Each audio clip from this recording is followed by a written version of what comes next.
Bienvenue dans l'Africa Newsroom. Nous sommes ensemble pour 1 heure de décryptage de l'actualité africaine.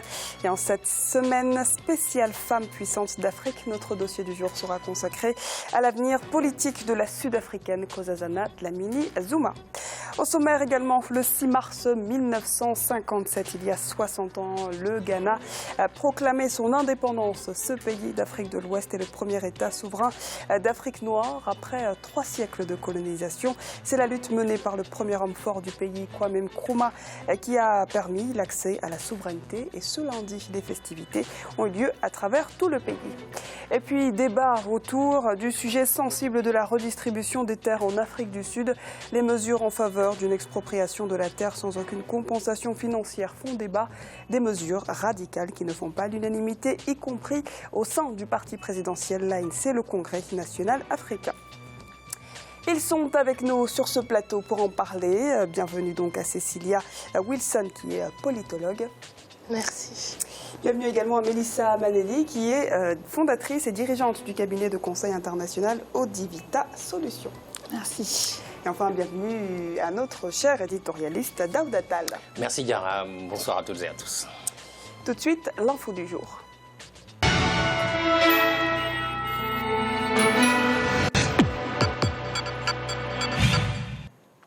6 mars 1957, 6 mars 2017, le Ghana a célébré les 60 ans de son indépendance ce lundi.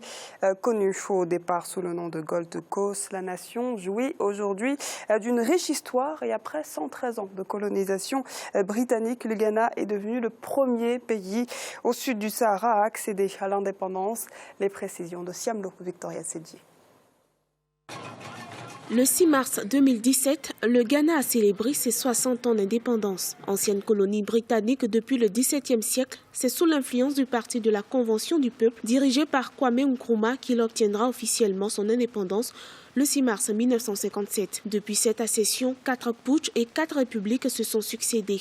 14 chefs d'État, dont 2 intérimaires, ont marqué la vie politique du pays. Les dernières élections du 8 décembre 2016 ont porté Nana Akufo-Addo à la magistrature suprême du pays, 15e chef d'État qui a pour ambition de relever les défis qui empêchent le Ghana d'accéder à un développement économique véritable. Nous pensions que notre libération politique entraînerait un développement économique.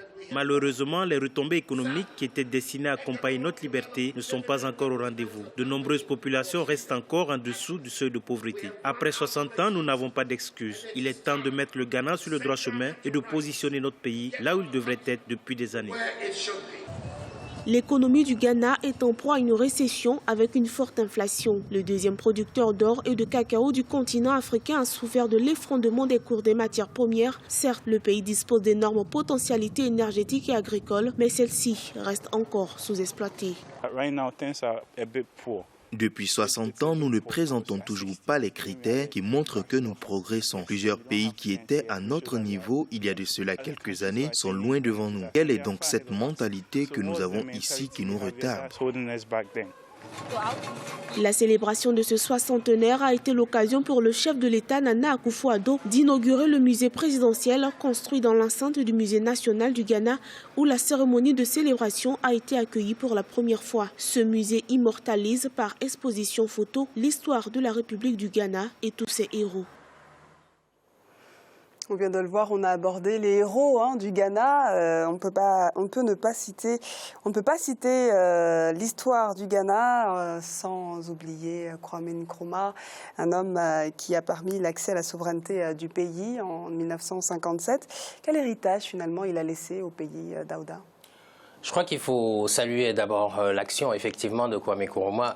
Aujourd'hui, quand on est panafricaniste, on peut pas développer des idées panafricanistes vraiment sans parler de Kwame Nkrumah, qui était quand même un leader incontestable de la lutte pour l'accession à l'indépendance du Ghana, mais aussi d'autres pays de la même génération également que Cheikh Anta Diop, Nelson Mandela, etc. S'agissant de l'héritage, je crois qu'il a laissé, je crois que le Ghana était bien parti. Ancienne Gold Coast, donc les réserves en or, la richesse du pays n'est pas à démontrer. Très récemment, il y a eu du pétrole qui a été découvert. Je crois qu'en même temps, le Ghana est également, on peut dire qu'il est également un pays démocratique quand même. 15e président. Récemment, le Ghana a encore démontré avec l'élection récente présidentielle que c'était un pays démocratique capable de mener l'alternance de manière pacifique. Maintenant, je crois qu'au-delà de cet héritage, il faut en quelque sorte tourner une page, mais c'est-à-dire ouvrir une nouvelle page qui est celle du développement. C'est ça l'enjeu. Le panafricaniste, ce combat a été mené avec brio par Kwame Nkrumah, etc., qu'on vient de citer. Maintenant, c'est aux dirigeants actuels de mener le combat du développement, parce que le salut de l'Afrique passera par l'amélioration des conditions de vie des populations africaines pour pouvoir peser dans la scène internationale. Je pense que le vrai panafricanisme d'aujourd'hui, c'est les politiques publiques, c'est le développement, c'est la lutte contre la corruption. Et je pense qu'en termes d'héritage, Kwame Nkrumah a bien préparé le pays à cela. Madame Wilson, que pensez-vous de ces panafricains d'aujourd'hui? Où sont les Kwame Nkrumah du XXIe siècle d'après vous? Les Kwame Nkrumah du XXIe siècle, alors l'héritage de Kwame Nkrumah est quand même très visible, très présent, surtout aujourd'hui dans les diasporas, c'est-à-dire plutôt à l'extérieur du continent. Bon, c'est vrai qu'aujourd'hui, nos populations ne pensent plus tellement à la période des indépendances. Pourquoi? Pour une raison simple, c'est que ce sont leurs grands-parents qui ont fait ces indépendances et qu'aujourd'hui, il y a d'autres problèmes qui se posent. Donc en fait, il y a une forme de défiance à l'égard du pouvoir politique. Et aujourd'hui, je dirais que les jeunesses africaines pensent plutôt à l'entrepreneuriat, à comment se lever pour développer leur pays. C'est une nouvelle forme de lutte. Oui, voilà, c'est plutôt l'initiative privée. Et je pense que le Ghana, on peut quand même applaudir cet État parce que c'est un pays qui a beaucoup soutenu l'initiative privée, justement, et l'entrepreneuriat. On va à présent parler d'un autre pays, en Afrique du Sud, où le président Jacob Zuma promet la réforme agraire depuis son arrivée au pouvoir il y a 8 ans. Ce dernier a promis un audit de la terre et une modification de la Constitution pour permettre une expropriation sans aucune compensation financière.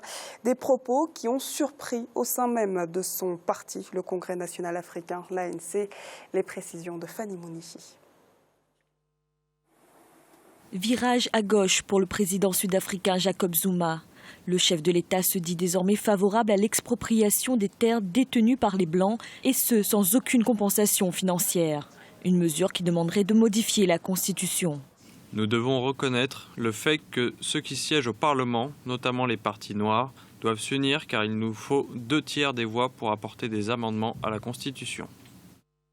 Le parti au pouvoir, l'ANC, subit des pressions de la part de la gauche radicale, plus particulièrement du parti de Julius Malema. Mais cette mesure radicale est loin de faire l'unanimité, y compris au sein du Congrès national africain. D'ailleurs, dans son propre parti, beaucoup s'opposent à une telle politique qui est totalement irréaliste. Zuma essaye de sortir d'une crise de légitimité qu'il frappe depuis plusieurs années, et donc il pense qu'en gauchisant son discours, il en tirera profit. En arrivant au pouvoir il y a 22 ans, l'ANC avait promis de redistribuer à la majorité noire 30% des terres détenues par les Blancs. Aujourd'hui, moins d'un tiers a été transféré. L'actuelle réforme agraire basée sur le principe du vendeur et acheteur consentant n'est pas un succès, notamment en raison des prix trop élevés.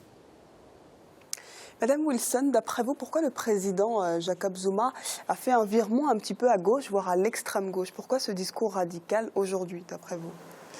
Alors, il est vrai d'abord qu'il faut resituer, disons, la politique de Jacob Zuma dans le contexte de son élection. Il faut savoir que Thabo Mbeki avait beaucoup déçu, en fait, les populations, les couches les plus pauvres, notamment en Afrique du Sud, parce qu'il avait initié une politique libérale, en fait, qui n'était pas en faveur des plus pauvres, donc des populations noires. Et c'est vrai que Jacob Zuma a été élu dans l'idée qu'il allait apporter un changement, un renouveau. Bon, ce n'est pas très étonnant du coup qu'il prenne ce virage à gauche, d'autant plus qu'il y a à côté l'opposant Julius Malema, qui essaye de ratisser en fait. Est-ce que ce n'est pas justement pour englober cette extrême gauche de Julius Malema qu'il donne ce discours aujourd'hui? Si, il est très probable que ce soit une stratégie politique, justement. Daouda, est-ce que vous pensez que cette question de la redistribution des terres est une bombe à retardement en Afrique du Sud? C'est une bombe à retardement. Oui, ça dépend dans quel sens on le comprend. Je pense en tout cas que ce qui est certain, c'est qu'il faut davantage d'équité dans la possession des terres en Afrique du Sud. Et donc à ce titre-là, une réforme agraire qui définirait une certaine forme de redistribution des terres aux plus défavorisés, aux populations noires, est légitime. Mais pourquoi c'est un sujet tant sensible finalement? C'est un sujet sensible parce que rappelez-vous, quand Nelson Mandela est arrivé au pouvoir, il a prôné une certaine forme de continuité de l'État et une certaine, enfin, il était contre toute politique de chasse à l'homme ou d'expropriation, etc.